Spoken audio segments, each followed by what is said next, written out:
নামাজের দ্বারা মৃত গাদা জিন্দা হয়ে গেল। বাতা ইবনে ইয়াজিদ নাখি রহমতুল্লাহি আলাইহি আল্লাহর রাস্তায় বের হলেন।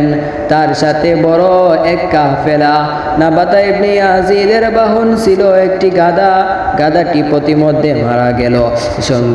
সঙ্গীরা বলল, চিন্তার কোনো কারণ নেই, আপনার মালপত্র আমরা বহন করব, আমাদের সাথে চলুন। তিনি বললেন, না, তোমরা চলে যাও, আমি আসছি। কাফেলা একদিকে চলে গেল।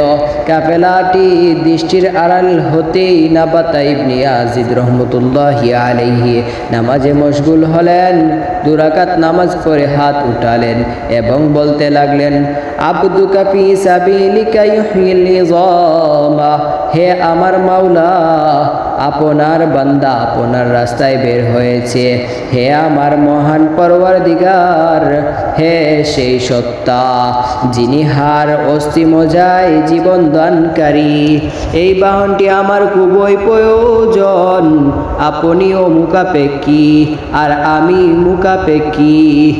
আমি বাহন ছাড়া কিভাবে সফর করব?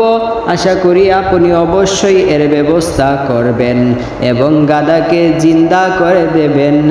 একথা বলে তিনি উঠলেন, হাতে একটি ছড়ি নিলেন, সেটা দিয়ে গাদাকে আঘাত করে বললেন, এই বেটা উঠ। গাদা তার 2 কান নাড়াতে নাড়াতে উঠে দাঁড়িয়ে গেল। তিনি এর উপর সওয়ার হলেন। গাদা সতেজ হয়ে চলতে লাগলো। সুবহানাল্লাহ, আল্লাহ তাআলার কি কুদরত এবং নামাজের কি বরকত।